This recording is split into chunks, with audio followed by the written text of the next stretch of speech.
cold. It's 24 degrees out. I am heading to the dentist for my teeth cleaning. And he's going to be mad because I didn't come in and get my tooth fixed because, yeah, no, I can't. My insurance isn't going to cover enough of it for it to make it worth my while. So, I think at this point, and I've talked to Gary, because our house is nickeling and diming us to death.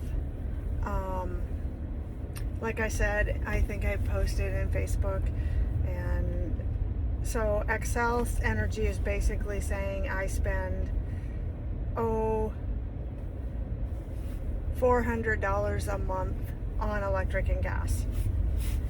Not true, because we don't. I'm not even going to go there, because ever since they have put those new meters in, everyone's bill has quadrupled. So my average when we last year was, even without being on the payment plan, just prior to having those new meters put in, my average bill was no more than $200, and that was, we had the heat up and we had the air conditioner on, and that was our average bill, $200. Now, since they have put the new meters in, my average bill has been more than $400. So you tell me that those new meters are better, they'll be more accurate, but yet everybody's bill has quadrupled, and yeah, I don't get it.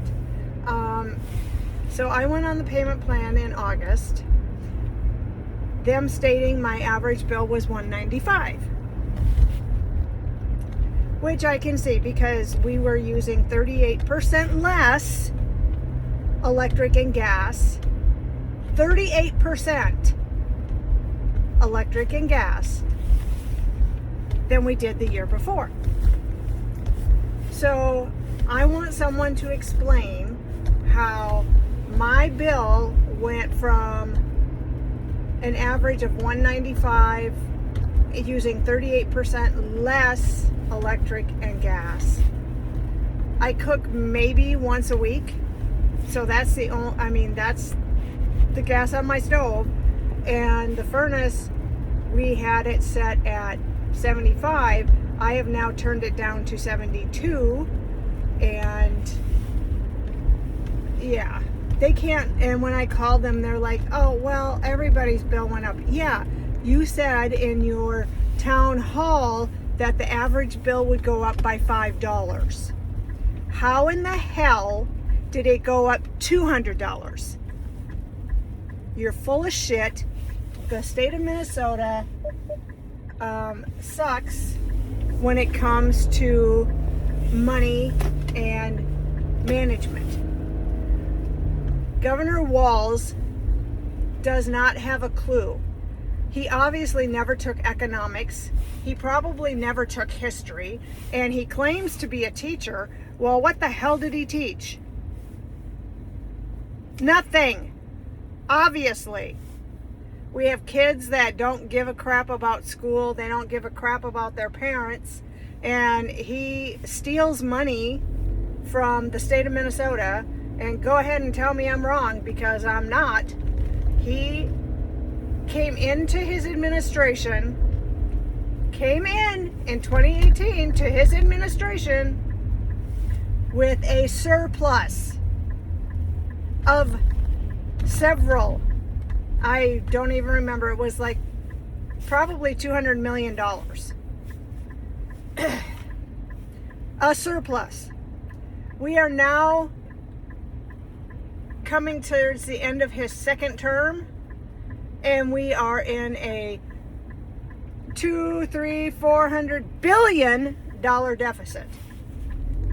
So he knows nothing about economy. He knows nothing about anything. He's an idiot. And when somebody called him retarded, they were right. I had a sister with Down syndrome that was smarter than that man. He is a complete buffoon. And I just don't, yeah. We need to get someone in there that has an education, that understands economics, understands how the economy works, because apparently he doesn't. Of course, he doesn't have to worry about paying any of his bills because the state of Minnesota picks him up. He lives in the governor's mansion where he lives for free. They pay the electric, they pay the gas. You know, they probably buy his groceries because he's too cheap to live on his own. He probably doesn't know how to live on his own. Heaven forbid when he gets out of office what's going to happen to him, because he's retarded.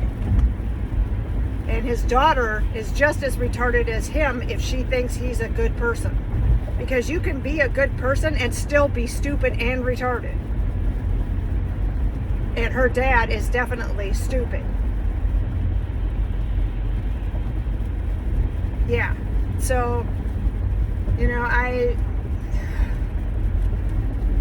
yeah, this state is gotten so bad that, so our taxes too, I am lucky because we don't pay property taxes on our personal home, which is nickeling and diming us to death because it's falling apart. But we don't pay property tax on our home. We pay property tax on the land because we can't get out of it because it's part of our lot rent, and they will not take into account the fact that somebody who's 100% disabled through the Veterans Administration should not have to pay property tax. I don't have to pay property tax on my car. I don't pay for my tabs. We do not pay for our driver's license renewals. They can figure all that out, but they can't figure out how to not charge us property tax on lot rent because the company that covers our lot doesn't want to.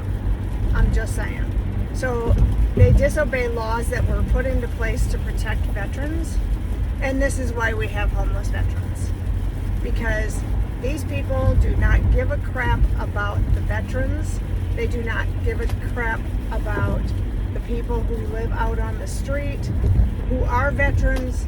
And it could be, maybe not this year, but it could be in the next year or two, if we stay in this state, that we will end up homeless. Because right now we have already put in, we bought our home for $25,000. We have now put in $45,000 into it, and it's still falling apart. So, yeah, I just don't know what to do. I know I have to call and get my appointment scheduled for Dr. Perez for, I think it's April. And then I will have one more appointment with him by December. And I don't care if it's the middle of fucking winter. We're getting out of this fucking state that doesn't know how to... All they care about is who's illegal so that they can get them to vote for them. That's exactly it.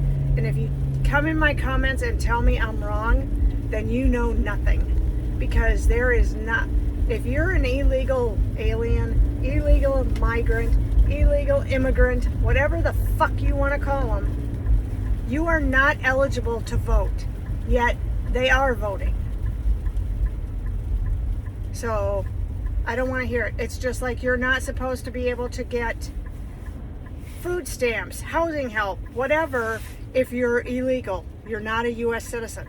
But our state, thank you, Governor Walz, you're a jackass, has decided that we're a sanctuary city. So guess what? Oh, we're a sanctuary state. Let's give them all our benefits. Hello, that's why we are in a deficit now. Because you don't know how to run a state. You never have. You should have never ran. and you should have never been elected, and you would have never been elected had you not had the Somalis on your side.